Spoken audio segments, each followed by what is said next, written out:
Assalamu alaikum. Hare mi hiwri ke on fop lalandis ko jawontre partiji mo Allah taw hara ko jawontre partiji mo wonbe sibude fode a image Diallo. Mi tori ke on sakitane en live meden on sakitane en live meden on nandirden non de balde rezuji men ni wona stable hidi metti fiya hidi yetta dumbuya. Donc ande hunde wotere programme ji din ka fewndi don la mort de général Sadiba Koulibaly. La vidéo est déjà sortie, la vidéo est déjà avec moi ici, nouvelle, déjà je vais balancer. Mitori que on partage en live mais on moja vidéo vidéo les forcés des citoyens. Mi hendi ke do vidéo ji mi anditi kadi ton hitoji wobbe meden no ton wallahi mi anditi hitoji wobbe meden kono non fami hunde wotere do ngandi do mi yuri ke do taw yimbe jawi be ben do taw ko safa do taw Boubacar Diallo Salibo ça va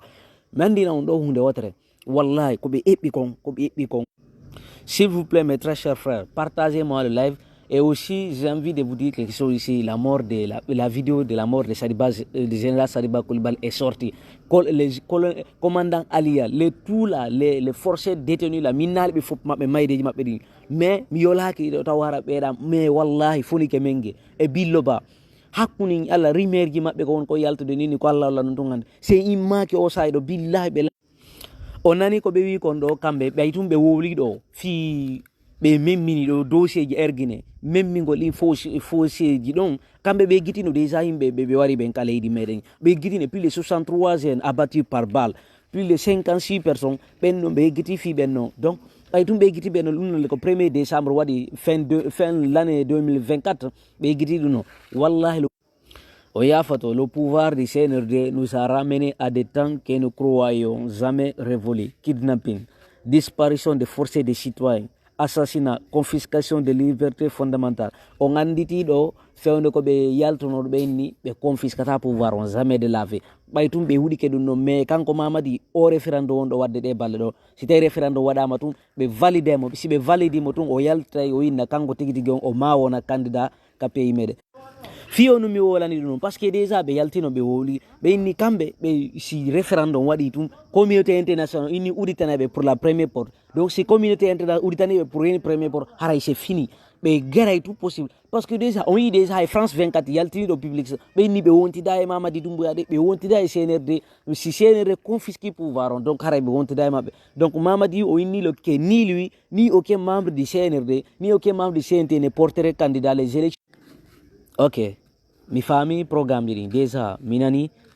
ko minata jamaon watabe weddito fe watabe weddito restons mobilisés pour le grand combat qui nous attend. On a déjà déclaration c'est kundono be jetti décision tola jetti décision na fi kala de on ala mo yideni mais be jogiti décision faire menen kadi men jetti décision walli ne mbudi ka kanyoti ji walli ne mbudi ko kanyoto mo men créyo wana ko CIFD wadno ko jama menen me wata jam menen ko direct mais wada tout possible no fi la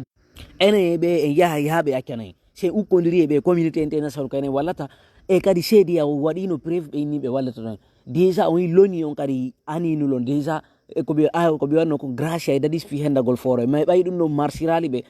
hande kadi ko yi loni ko déclare no ko fi recensement présidentiel d'Aléon jodo de do yi on ko jodo de do yi la fin est déjà arrivée wallahi Mamadi sikki o confisque pouvoir on nangay forcé des citoyens be fop mabbe o luttina fi mabbe be sikki fenande ko yaldata dum kala conseil be dum be sikki fenande ko yaltota jogito de dole meden ni jogito de conviction medom jogito mede mari do hay yewtere ka Sékou Touré yewti fi kala si wo si peuple fi kala be no Sékou Touré ko sanguinaire yo si peuple de Guinée fo immi ke darani ke goto yo immo fi o yimoto sen jodi ke mi tori ke mi jeeji on koko duwaɗen ko wadde ka leydi meɗen duwaɗen wadde immoɗen o sayɗo duwaɗen imma sen jooɗi keɗo Aliou Ba mo nanga ɗon ka prison on andata wallahi on andata o yi déjà damaro no fewdori noon ka o yi damaro ɓay o nawni o landike permission fi yawgol ñawdoyagol ɓe jaɓali fi mais ɓay tum Mandiang Sidibé kanko mo 78 milliards on kanko ɓe ƴettunomo ɓe nabi mo